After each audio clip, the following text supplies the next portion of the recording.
ದಕ್ಷಿಣ ಕರ್ನಾಟಕ ಮುಗಿದ ಆದಮೇಲೆ ಉತ್ತರದತ್ತ ಚಿತ್ತ ಹರಿಸಿದ್ದಾರೆ ಎಲ್ಲ ಪಕ್ಷದ ನಾಯಕರು. ಎರಡನೇ ಹಂತದ ಚುನಾವಣೆಯತ್ತ ನಾಯಕರು ದೃಷ್ಟಿ ಹರಿಸಿದ್ದಾರೆ. ಹೆಚ್ಚಿನ ಸ್ಥಾನ ಗೆಲ್ಲೋದಕ್ಕೆ ಇನ್ನಿಲ್ಲದ ಕಸರತ್ತು ನಡೆಸ್ತಾ ಇದ್ದಾರೆ. 3 ಕ್ಷೇತ್ರಗಳನ್ನ ಗೆಲ್ಲಲೇಬೇಕು ಅನ್ನೋ ಹಠಕ್ಕೆ ಬಿದ್ದಿದ್ದಾರೆ ಸಿದ್ದರಾಮಯ್ಯ. ಒಂದು ಕೊಪ್ಪಳ, ಮತ್ತೊಂದು ಧಾರವಾಡ, ಇನ್ನೊಂದು ಚಿಕ್ಕೋಡಿ. ಈ 3 ಕ್ಷೇತ್ರಗಳನ್ನ ಗೆಲ್ಲೋದಕ್ಕೆ ಪಣ ತೊಟ್ಟಿದ್ದಾರೆ. ಮತ್ತೆ ಮತ್ತೆ ಪ್ರಚಾರಕ್ಕೆ ಹೋಗ್ತಾ ಇದ್ದಾರೆ ಸಿಎಂ ಸಿದ್ದರಾಮಯ್ಯ. 2 ಕ್ಷೇತ್ರಗಳಲ್ಲಿ ಕುರುಬ ಅಭ್ಯರ್ಥಿಗಳು ಕಣದಲ್ಲಿದ್ದಾರೆ. ಇನ್ನೊಂದು ಕ್ಷೇತ್ರದಲ್ಲಿ ವಾಲ್ಮೀಕಿ ಸಮುದಾಯಕ್ಕೆ ಸೇರಿದ ಅಭ್ಯರ್ಥಿ. 3 ಕ್ಷೇತ್ರವನ್ನ ಗೆಲ್ಲಿಸೋದಕ್ಕೆ ಇನ್ನಿಲ್ಲದ ಕಸರತ್ತು ನಡೆಸ್ತಾ ಇದ್ದಾರೆ. ಕೊಪ್ಪಳ ಮತ್ತು ಹುಬ್ಬಳ್ಳಿ ಧಾರವಾಡದಲ್ಲಿ ಕುರುಬ ಸಮುದಾಯಕ್ಕೆ ಟಿಕೆಟ್ ನೀಡಲಾಗಿದೆ. ಚಿಕ್ಕೋಡಿಯಲ್ಲಿ ವಾಲ್ಮೀಕಿ ಸಮುದಾಯಕ್ಕೆ ಟಿಕೆಟ್ ನೀಡಲಾಗಿದೆ. ಈ ಅಹಿಂದ ಅಭ್ಯರ್ಥಿಗಳನ್ನ ಗೆಲ್ಲಿಸಲೇಬೇಕು ಅಂತ ಸಿದ್ದರಾಮಯ್ಯ ಪಣ ತೊಟ್ಟಿದ್ದಾರೆ. ಹಾಗಾಗಿ ಮತ್ತೆ ಮತ್ತೆ ಪ್ರಚಾರಕ್ಕೆ ಹೋಗ್ತಾ ಇದ್ದಾರೆ ಸಿದ್ದರಾಮಯ್ಯ. ಪ್ರಶಾಂತ್, ಶತಾಯಗತಾಯ 3 ಕ್ಷೇತ್ರಗಳನ್ನ ಗೆದ್ದುಕೊಳ್ಳಲೇಬೇಕು ಅನ್ನೋ ಪಣ ತೊಟ್ಟಿದ್ದಾರೆ ಸಿದ್ದರಾಮಯ್ಯ ಅವರು. ಹಾಗಾಗಿ ಮೇಲಿಂದ ಮೇಲೆ ಚುನಾವಣಾ ಕಣದಲ್ಲಿ ಪ್ರಚಾರದಲ್ಲಿ ತೆರಳುತ್ತಾ ಇದ್ದಾರೆ. ಈ 3 ಕ್ಷೇತ್ರಗಳನ್ನ ಫೋಕಸ್ ಮಾಡಿರೋದು ಯಾಕೆ? ನೋಡಿ, ಇಡೀ ಮುಂಬೈ ಕರ್ನಾಟಕ ಮತ್ತು ಕಲ್ಯಾಣ ಕರ್ನಾಟಕ ಏನಿದೆ, ಈ ಎಲ್ಲ ಕ್ಷೇತ್ರಗಳನ್ನು ಗೆದ್ದುಕೊಳ್ಬೇಕು ಅಂತಕ್ಕಂಥ ಪ್ರಯತ್ನದಲ್ಲಿ ಕಾಂಗ್ರೆಸ್ ಇದೆ. 1996ರಿಂದ ಧಾರವಾಡ ಕ್ಷೇತ್ರವನ್ನು ಕಾಂಗ್ರೆಸ್ ಗೆದ್ದಿಲ್ಲ. ಬೆಳಗಾವಿ ಕ್ಷೇತ್ರವನ್ನು ಹೆಚ್ಚು ಕಡಿಮೆ 1998ರ ನಂತರ ಕಾಂಗ್ರೆಸ್ ಗೆದ್ದಿಲ್ಲ. ಚಿಕ್ಕೋಡಿ ಕ್ಷೇತ್ರ ಒಂದೇ 2014ರಲ್ಲಿ ಪ್ರಕಾಶ್ ಹುಕ್ಕೇರಿ ಗೆದ್ದುಕೊಂಡಿದ್ರು. ಆದರೆ 19ರಲ್ಲಿ ಅದು ಅಣ್ಣಾ ಸಾಹೇಬ್ ಜೊಲ್ಲೆ ಅವ್ರಿಗೆ ಹೋಯಿತು.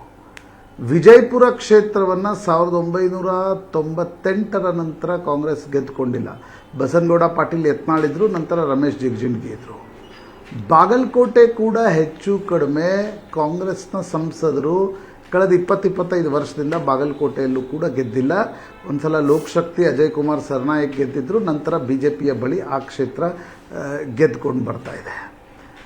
ಕೊಪ್ಪಳ ಕ್ಷೇತ್ರದಲ್ಲೂ ಕೂಡ ಡಿಲಿಮಿಟೇಷನ್ ಆದ ನಂತರ ಹಿಂದೆ ವಿರೂಪಾಕ್ಷಪ್ಪನವರು ಆ ಒಂದು ಕ್ಷೇತ್ರವನ್ನು 2004ರಲ್ಲಿ ಗೆದ್ದದ್ದು ಬಿಟ್ಟರೆ ಸತತವಾಗಿ ಆ ಕ್ಷೇತ್ರ ಕೂಡ BJPಯ ಬಳಿ ಇದೆ.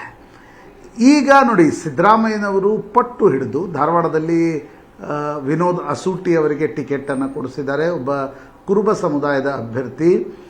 ಪ್ರಪೋಸಿಷನನ್ನು ಮುಂದಿಡಲಾಗಿತ್ತು, ಇಲ್ಲ DK ನಾಯ್ಕರ್ ಕುರುಬ ಸಮುದಾಯದ ಅಭ್ಯರ್ಥಿಯಾಗಿ, ಅಂದರೆ ಕಾಂಗ್ರೆಸ್ನ ಅಭ್ಯರ್ಥಿಯಾಗಿ 3 ಬಾರಿ ಈ ಕ್ಷೇತ್ರವನ್ನು ಗೆದ್ದುಕೊಂಡಿದ್ರು. 96ರಿಂದ ಲಿಂಗಾಯತ ಅಭ್ಯರ್ಥಿಗಳಿಗೆ ಟಿಕೆಟ್ ಕೊಟ್ಟು BJP ಚುನಾವಣೆ ಗೆಲ್ತಾ ಇತ್ತು. 2004ರಲ್ಲಿ ಪ್ರಹ್ಲಾದ್ ಜೋಶಿ 4 ಬಾರಿ ಈ ಕ್ಷೇತ್ರವನ್ನು ಗೆದ್ದಿದ್ದಾರೆ.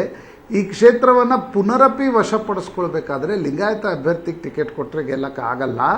ಕುರುಬ ಅಭ್ಯರ್ಥಿಗೆ ಕೊಟ್ಟರೆ ಕುರುಬ, ಮುಸ್ಲಿಂ, ದಲಿತ, ಬಲಗೈ ಸಮುದಾಯದ ಒಂದು ಕ್ರೋಢೀಕರಣ, ಜೊತೆಗೆ ಅಹಿಂದ ಸಮುದಾಯದ ಮರಾಠ, ಈ ರೀತಿಯ ಮತಗಳೇನಿವೆ ಮತ್ತು ಇಲ್ಲಿ ದೊಡ್ಡ ಸಂಖ್ಯೆಯಲ್ಲಿ ಅತಿ ಹಿಂದುಳಿದ ವರ್ಗಗಳ ಸಣ್ಣ ಸಮುದಾಯದ ಮತಗಳು ಕೂಡ ಇವೆ.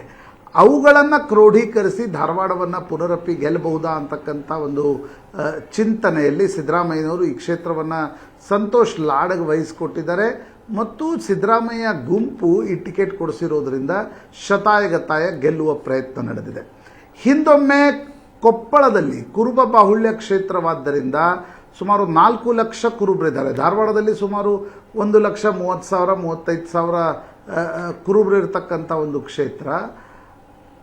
ಕೊಪ್ಪಳದ ಕುರುಬ ಬಾಹುಳ್ಯ ಕ್ಷೇತ್ರವನ್ನು ಹೇಗಾದರೂ ಮಾಡಿ ಗೆಲ್ಲಬೇಕು ಅಂತಕ್ಕಂಥ ಪ್ರಯತ್ನದಲ್ಲಿ ಸಿದ್ದರಾಮಯ್ಯನವರಿದ್ದಾರೆ. ಹೀಗಾಗಿ ರಾಜಶೇಖರ್ ಹಿಟ್ನಾಳ್, ಏನಲ್ಲಿನ ರಾಘವೇಂದ್ರ ಹಿಟ್ನಾಳ್ ಕೊಪ್ಪಳದ ಶಾಸಕರಿದ್ದಾರೆ, ಅವರ ಸಹೋದರನಿಗೆ ಕಳೆದ ಬಾರಿ ಕೂಡ ಟಿಕೆಟ್ ಕೊಡಲಾಗಿತ್ತು, ಸಾಧ್ಯ ಆಗಿರಲಿಲ್ಲ. ಕರಡಿ ಸಂಗಣ್ಣ ಗೆದ್ದಿದ್ರು. ಈ ಬಾರಿ BJP ಕರಡಿ ಸಂಗಣ್ಣನವರಿಗೆ ಟಿಕೆಟ್ ತಪ್ಪಿಸಿ ಡಾಕ್ಟರ್ ಬಸವರಾಜ್ ಅವರಿಗೆ ಟಿಕೆಟ್ ಕೊಟ್ಟಿರೋದ್ರಿಂದ ಕರಡಿ ಸಂಗಣ್ಣ ಅವರನ್ನು ಕೂಡ ಸೆಳೆದುಕೊಂಡು ಪಂಚಮಸಾಲಿ ಲಿಂಗಾಯತ ಮತಗಳನ್ನೇನಾದರೂ ಕಾಂಗ್ರೆಸ್ ಒಡೆಯುವಲ್ಲಿ ಯಶಸ್ವಿಯಾದರೆ ಆ ಕ್ಷೇತ್ರವನ್ನು ಗೆದ್ದುಕೊಳ್ಬೇಕು ಅಂತಕ್ಕಂಥ ಪ್ರಯತ್ನದಲ್ಲಿ ಸಿದ್ದರಾಮಯ್ಯನವರಿದ್ದಾರೆ. ಅದು ಕೂಡ ಅಂದರೆ ಹಠ ಹಿಡಿದು ಟಿಕೆಟ್ ಕೊಡಿಸಿರ್ತಕ್ಕಂಥ ಕ್ಷೇತ್ರಗಳು ಕುರುಬ ಸಮುದಾಯದ ಅಭ್ಯರ್ಥಿಗೆ. ಇನ್ನು ಬೆಳಗಾವಿ ಮತ್ತು ಚಿಕ್ಕೋಡಿ 2 ಅಕ್ಕಪಕ್ಕದ ಕ್ಷೇತ್ರಗಳು.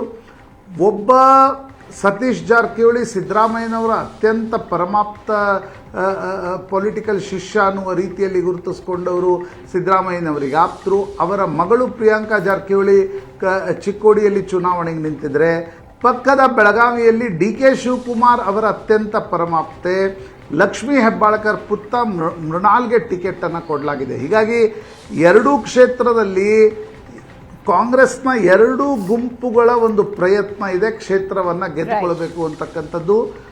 ಲಕ್ಷ್ಮೀ ಹೆಬ್ಬಾಳ್ಕರ್ ಒಂದು ರೀತಿಯಲ್ಲಿ ಬಿಜೆಪಿಯಿಂದ ಲಿಂಗಾಯತ ಮತಗಳನ್ನು ಸೆಳೆಯುವ ಪ್ರಯತ್ನ ಮಾಡಿದರೆ, ಅಹಿಂದ ಮತಗಳನ್ನು ಒಟ್ಟುಗೂಡಿಸಿ ಲಿಂಗಾಯತ ಕನ್ಸಾಲ್ಟೇಷನ್ನಲ್ಲೂ ಗೆಲ್ಲುವ ಪ್ರಯತ್ನ ಸತೀಶ್ ಜಾರಕಿಹೊಳಿ ಅವರದಿದೆ. ಅಲ್ಲೂ ಕೂಡ OBC ದಲಿತ್ ಮತ್ತು ಮುಸ್ಲಿಂ ಕನ್ಸಾಲ್ಟೇಷನ್ ಆದರೆ ಮಾತ್ರ ಚಿಕ್ಕೋಡಿ ವಶಪಡಿಸ್ಕೊಳ್ಬೋದು ಅಂತಕ್ಕಂಥ ಭರದಲ್ಲಿ ಇವತ್ತು ನೋಡಿ ಗೋಕಾಕ್ಗೆ ಸಿದ್ದರಾಮಯ್ಯನವರು ಹೋಗ್ತಾ ಇದ್ದಾರೆ. Very crucial. ರಮೇಶ್ ಜಾರಕಿಹೊಳಿ ಅವರ ಕ್ಷೇತ್ರ ಬೆಳಗಾವಿ ಲೋಕಸಭೆಗೆ ಬರುತ್ತೆ. ಆದರೆ ಬೆಳಗಾವಿ ಮತ್ತು ಚಿಕ್ಕೋಡಿಯಲ್ಲಿ ಅಹಿಂದ ಕನ್ಸಾಲ್ಟೇಷನ್ ಮಾಡುವ ಮೂಲಕ ಕ್ಷೇತ್ರವನ್ನು ಬಿಜೆಪಿಯಿಂದ ಕಸಿದುಕೊಳ್ತಕ್ಕಂಥ ಒಂದು ಪ್ರಯತ್ನದಲ್ಲಿ ಕಾಂಗ್ರೆಸ್ ಇದೆ. ಸಿದ್ದರಾಮಯ್ಯನವ್ರಿಗೂ ಕೂಡ ಅತ್ಯಂತ ಮಹತ್ವಪೂರ್ಣ ಕ್ಷೇತ್ರಗಳು, ಯಾಕಂದರೆ ಅವರು ಟಿಕೆಟನ್ನು ಕೊಡಿಸಿರ್ತಕ್ಕಂಥ ಕ್ಷೇತ್ರಗಳು.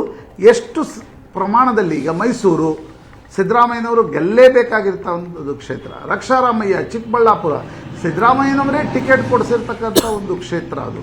ಅದೇ ರೀತಿ ಧಾರವಾಡ, ಕೊಪ್ಪಳ ಮತ್ತು ಚಿಕ್ಕೋಡಿಯಲ್ಲೂ ಕೂಡ ಗೆದ್ದುಕೊಂಡು ಬರ್ತಕ್ಕಂಥ ಒಂದು ಅನಿವಾರ್ಯತೆಯಲ್ಲಿ ಮುಖ್ಯಮಂತ್ರಿ ಸಿದ್ದರಾಮಯ್ಯನವರು ಇರುವ ಹಂಗೆ ಕಾಣ್ತಾ ಇದೆ. ಪ್ರಶಾಂತ್ ವಾಪಸ್ ಬರ್ತೀನಿ.